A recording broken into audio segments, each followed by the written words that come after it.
Once again, very good evening. I'm sharing my screen now. Just let me know once you're able to see my screen.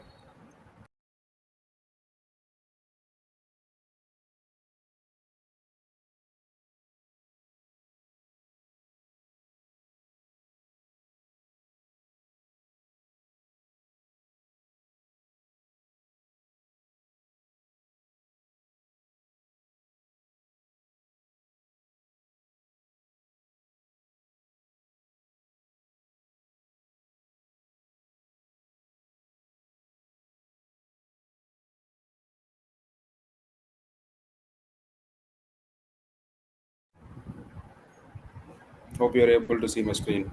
Anybody confirm, please?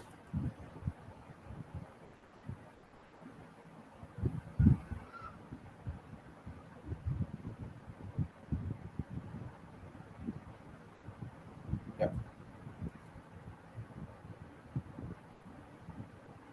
Okay. Thank you.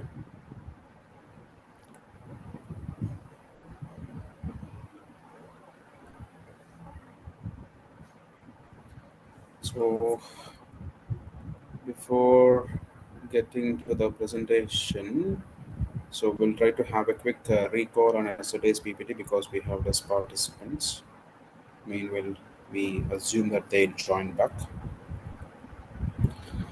So yesterday we started industrial hygiene. We have seen what is the meaning of industrial hygiene and what are the industrial hygiene deals with. So basically, it deals with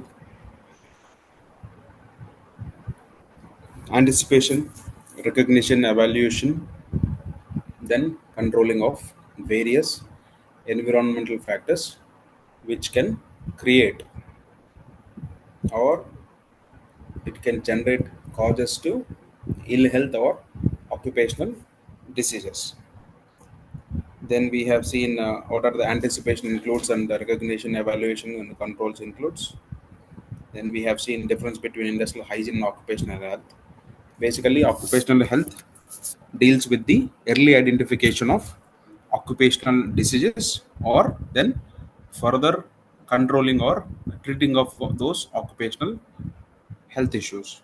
Industrial hygiene is deals with the causes to create these occupational diseases. To simply say, industrial hygiene is prevention, occupational health is cure. Okay, the simple way of understanding industrial hygiene and occupational health in part of dealing with occupational diseases. Okay, then we have seen what are the various environmental, that too chemical and physical, non-environmental hazards with respect to the occupational health or occupational diseases. Then we have seen dangerous properties of chemicals. So basically, MSDS gives us a detailed uh, information with respect to the chemicals. So that is a kind of resume of a chemical if you refer an MSDS. And we have seen classification of airborne contaminants, and we covered a few airborne contaminants, which are the gases, vapors, particulate matter, and we have seen the sizes of the particles. Then we have discussed about fumes, mist, smoke, and smog. Then we have discussed the routes of entry of the chemicals into the human body and their toxic effects. Okay. So yesterday I think we have covered this absorption. So basically it is happen through the skin. So as we know, skin is the uh, a resistance, a cover of a human body, which is protecting as a shield of all our internal organs. So it will be having a multifunctional. So especially in the winters, it will be act as a heater, or in the summer season, it will act as a cooler by sweating. So what will happen if you're uh, doing any activity, especially in the summers, due to the external temperature is very high, so automatically the body reacts in opposite direction.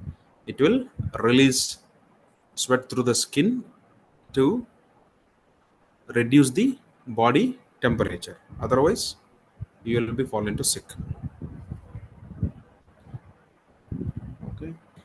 Another one is absorption. So absorption is nothing but a chemical which is entering into your body through oral, so which means through your digestive tract. It is happens maybe knowingly or unknowingly, sometimes intentional. So when I say intentional, it is nothing but suicidal cases. So who want to die if they consume any specific poisonous chemical or any other chemical, that is in a different case. Otherwise, unknowingly, there might be a chance of using contaminated containers, or infected food, or is there any chemical content in the food, or poison mixed food, or other kind of substances which is mixed with the eatables. So that's where, as I mentioned yesterday, so in the industrial areas where especially the process areas where you deal with so many types of chemicals, there eating and drinking is prohibited. So basically, we'll keep all these eatables and drinking water points a bit away from the process areas.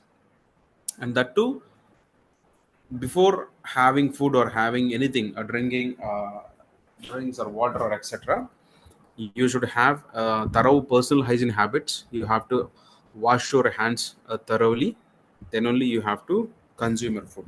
I think till yesterday we have covered till here. So, and next entry, there are four entries. One is through the skin, which is absorption. Other one is through the mouth, which is ingestion. And another entry is which is above the mouth through lungs, inhalation process through the nostril tract, which is inhalation. And the fourth entry is through injection. How a chemical can enter into our body. These are the four ways a chemical can enter into our body. Okay.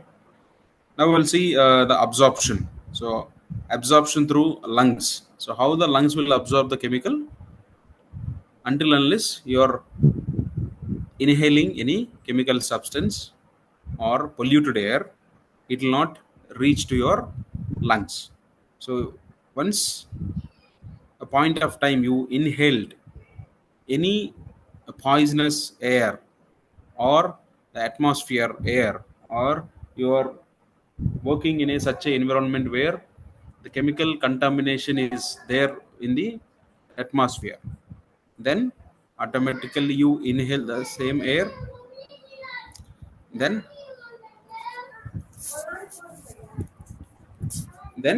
it will enter into your lungs.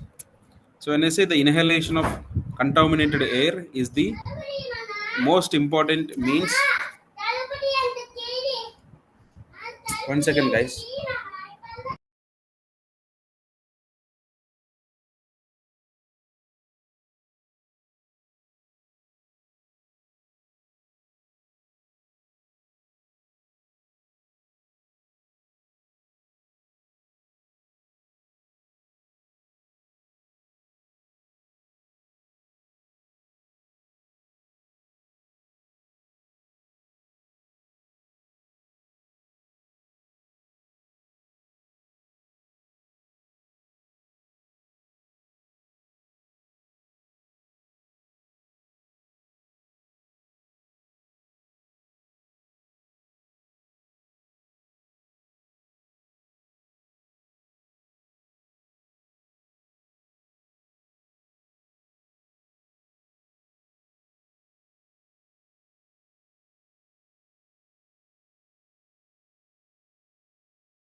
Okay. Sorry, guys.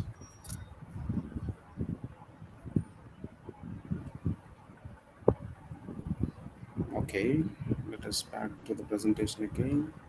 Yeah. We are at the absorption through the lungs. The inhalation of contaminated air is the most important means by which occupational poisons enter into our body. So once the air gets contaminated, so we can't leave without breathing. So automatically a chemical can enter into our body. That is the most important means of entering the chemical. And the harmful substance may be suspended in the air in the form of a dust, fumes, mist, or a vapor, and may be mixed with respired air. In the case of true gases, from 8 hours working in a day, a man may be about 10 cubic meters of air. So if you see, if you're working for 8 hours of a day, so you approximately do respiration process, you will inhale up to a 10 meter cubic of air. Any poisonous materials present in the respired air offers a serious threat. So sometimes, every time it is not serious. It's depend on the toxicity of the chemical. It will the seriousness will vary.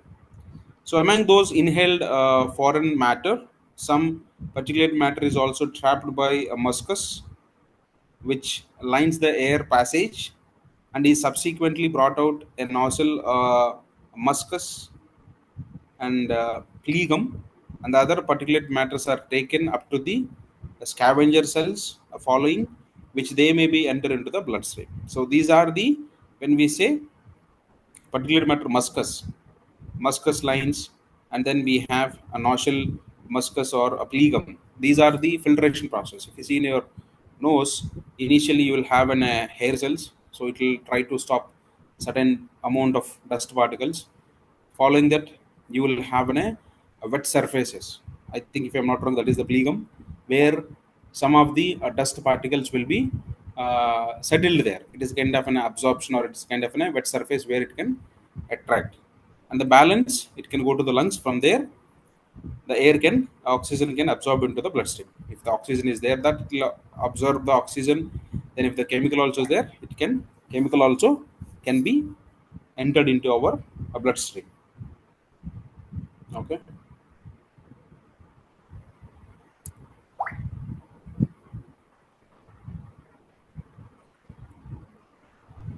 Or to be deposited in the various tissues or organs.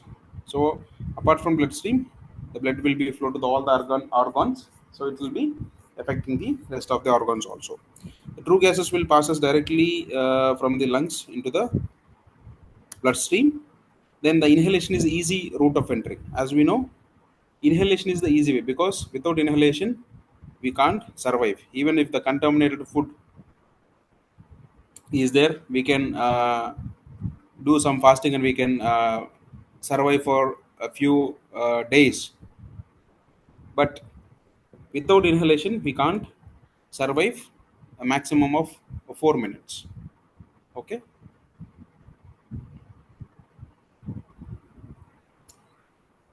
Because these are respirable dust, vapors, and mist dissipated in the air, enter the respiratory system through the breathing, and may reach up to the lungs, and also may transfer from lungs to the sensitive deeper sites also. Lungs damage may causes diseases. Smoking is the one of the example. So if you're doing regular smoking, what will happen? It will damage your lungs. Then injection. So this is the fourth entry of an chemical. It can enter into your body. So when you say injection, it is very familiar. So once you fallen sick, so doctors used to prescribe certain types of tablets and a few injections as well. So injection in the sense, the chemical can directly enter into our bloodstream. That is injection.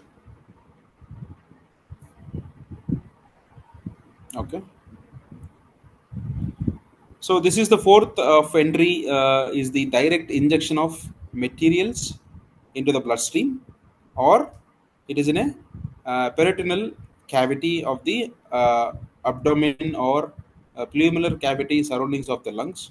By a needle, it can be inserted into the skin, muscle, or other part of the body, I mean nerves.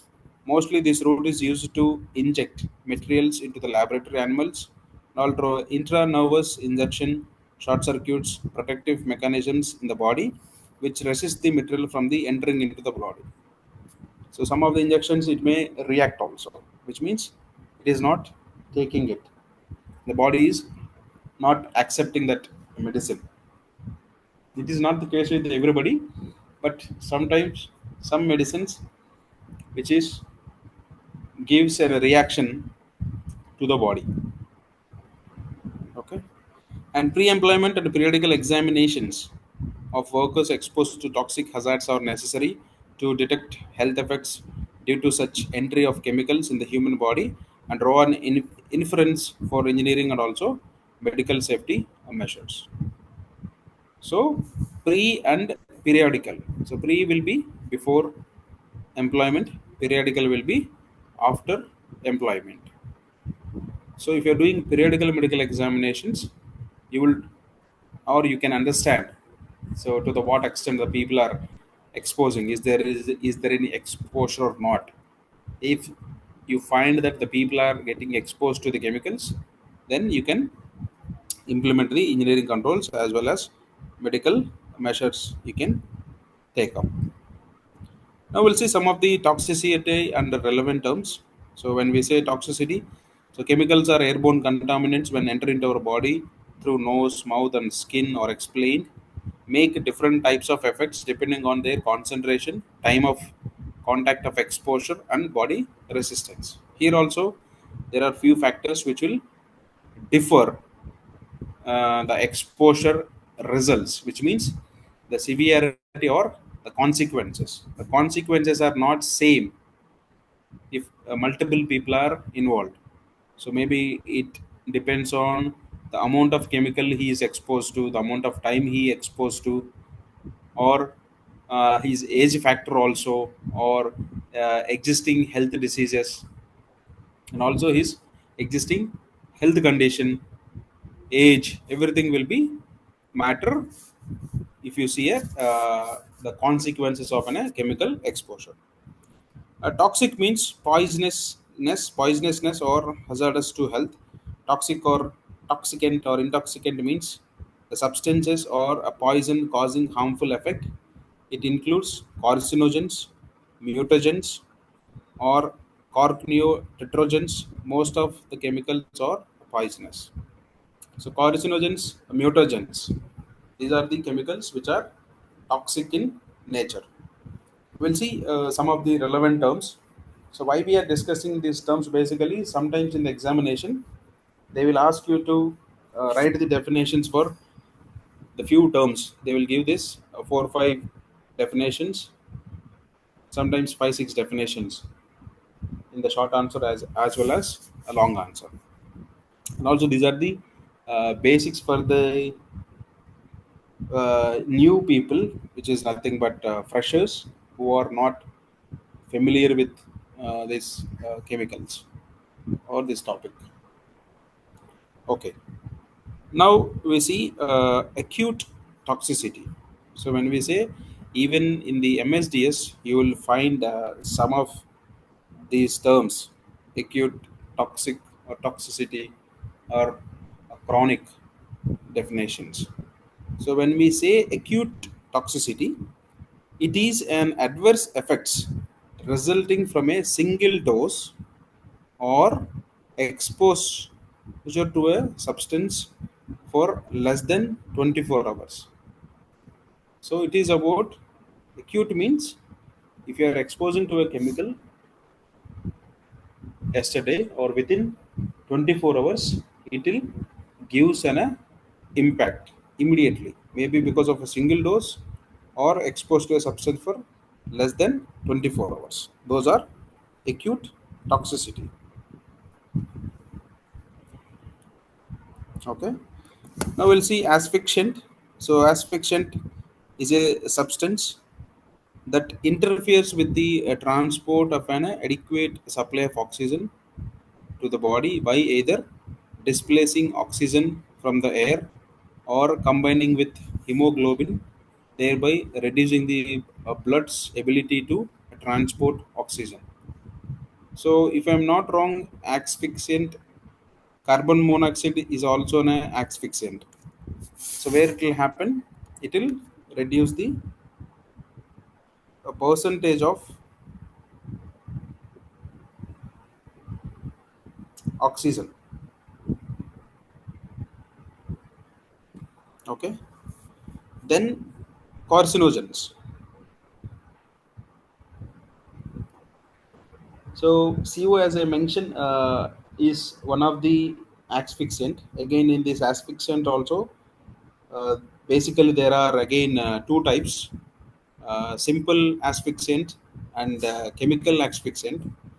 So when I say simple, it is simple that whatever the substances or whatever the gases which are replacing the oxygen, which is displacing the oxygen. Again, it depends on density of a gas.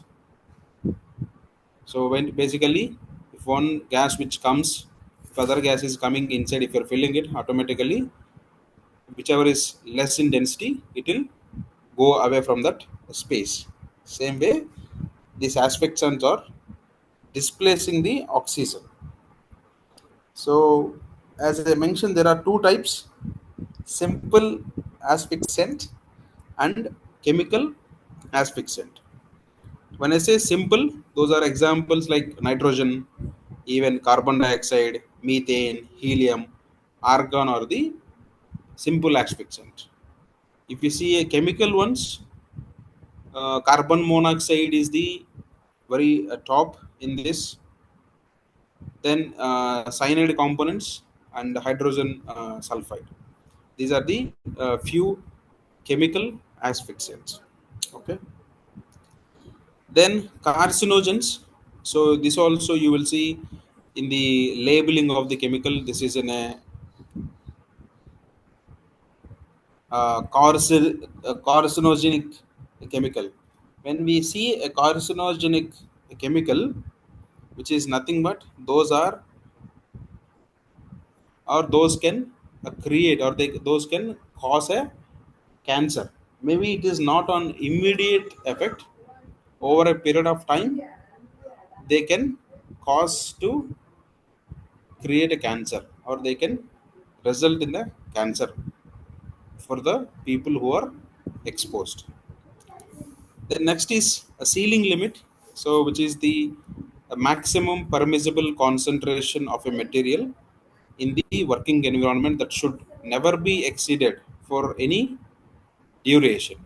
So when we say ceiling limit, all PLVs, TLVs, IDLH, STL, all this fall under this ceiling limit, because for each we have a certain duration and certain amount of chemical we can expose. If you are exposing over that, you may fall sick. That is ceiling limit. Then chemical hygiene plan. So basically, a written program that should outline the procedures, equipments, and also other practices that protect employees from health hazards present in the workplace. So we should have a detailed plan where it can gives handling of equipments, work practices, which is nothing but SOPs to protect the employees in part of handling of such kind of chemicals. Then chronic toxicity. So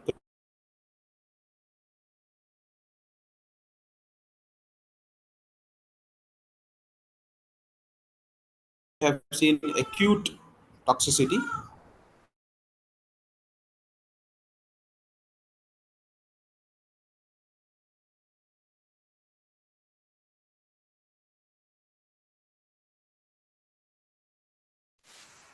Exposures.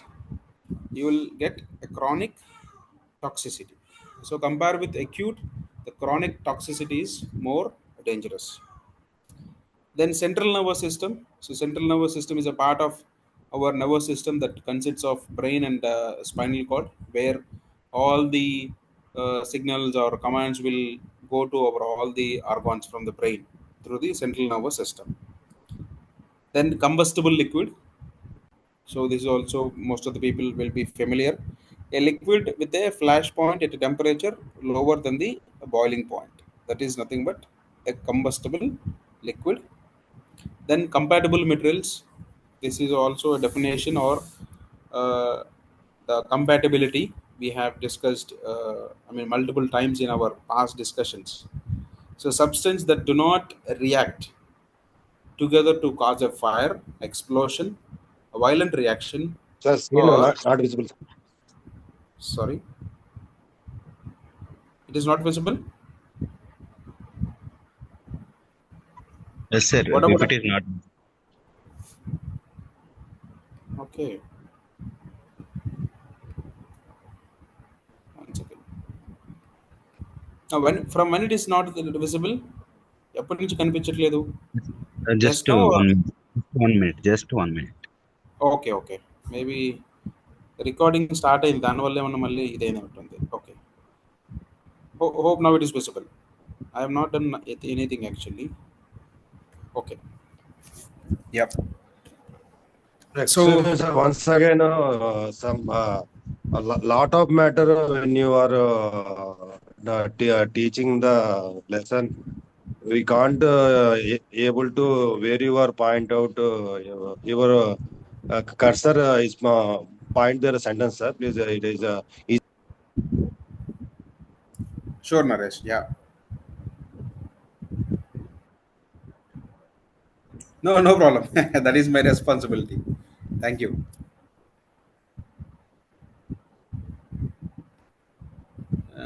Any other questions? No. Okay.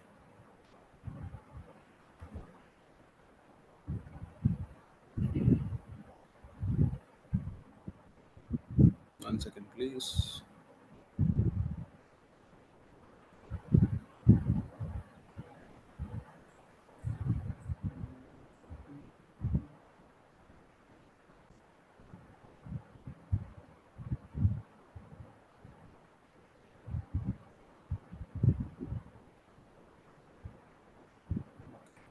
Yeah. So when we say combustible materials, basically a substances. Together they are not comfortable to live together or comfortable to stay together. Or a substances, when we say compatible substances, they do not react together to cause a fire, explosion, violent reaction, or lead to evaluation of flammable gases or otherwise lead to injury to people or danger to property.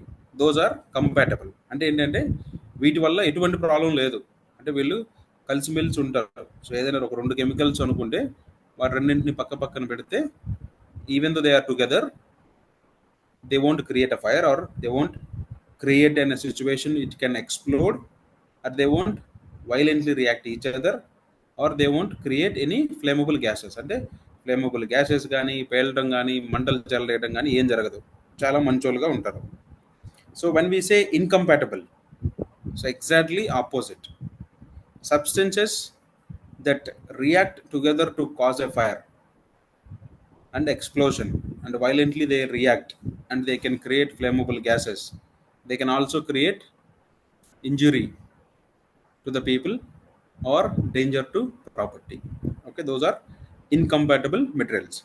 Even in the MSDS they will clearly mention which are the chemicals which are compatible with this chemical, which means, for example, if you are taking a chemical A, in the chemical A MSDS they will mention the other chemicals which can be stored together with chemical A. అంటే ఏదైతే chemical ఏ తోటి ఏవైతే chemicals react చెందవో వాటికి సంబంధించిన details కూడా ఇస్తారు.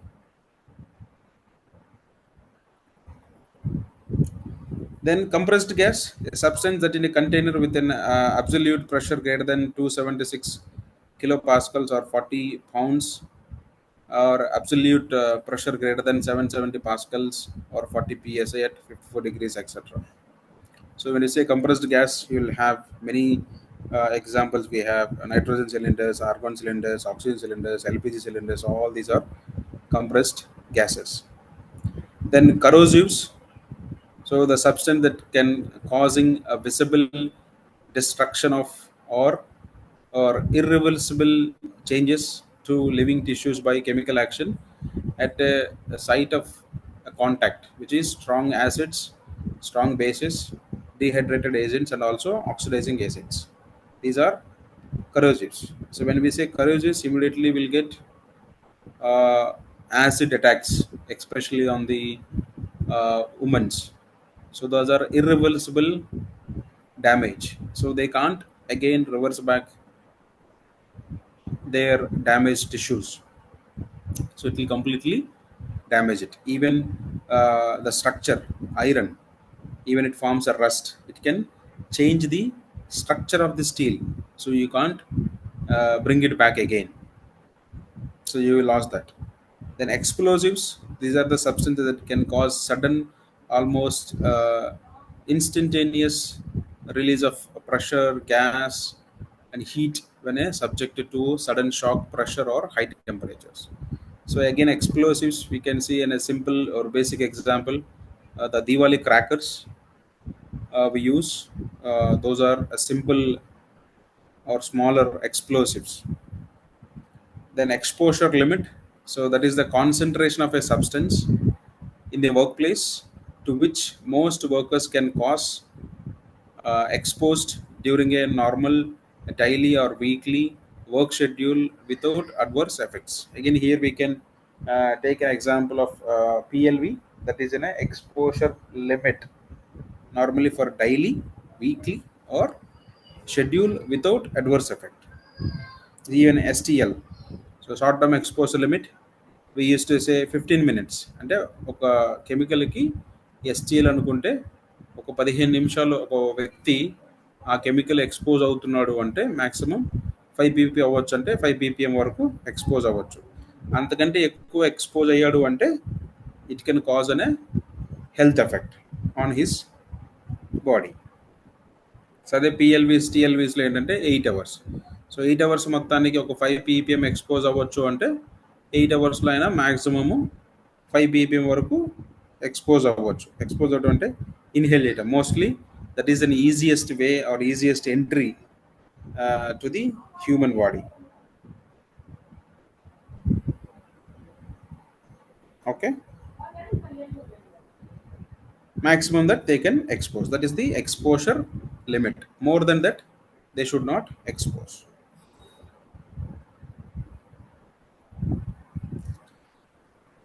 Then ignitables, so a substance capable of bursting into flames or an ignitable substances pose a fire hazard.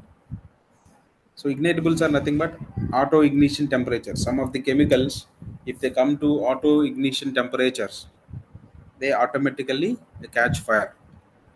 Then incompatible materials, so already we discussed this, a substance that can react, cause fire, explosion, violent reaction, lead to evolution of flammable gases, or otherwise lead to injury or property damage. Lacrimination, which is nothing but excessive production of tears when the eye is exposed to an irritant. So when we say lacrimination, so these chemicals they especially they use the film stars who is do on actions to get an tears during the acting. Then mutagens, these are very serious, a substance capable of changing a genetic material in a cell. So whenever you are exposing to the mutagens, you will have this symbol. This is being used for carcinogens and toxic and mutagen chemicals. It can change your cells. So if you're exposing more, maybe in your reproductivity or maybe your next generation, their DNA cells can change. The neurotoxins, a substance that induces an adverse effect on the structure or function of the central and also peripheral nervous system. Neurotoxins are, they will damage our central nervous system. Then radioactive materials, a material those The nuclei spontaneously gives of nuclear radiation. And then reactivity, the capacity of substance to combine chemically with other substances. Reactivity is nothing but again forming an flammable gas or creating a fire or any explosion. So it is reacting with other chemicals. That is reactivity. Radioactive materials are which are nothing but nuclear materials. Okay. So with this, we have done this topic. We have another minute from the after the break. We'll start in a new topic. Meanwhile, if you have any questions, you can ask in this minute time. I'm stopping sharing.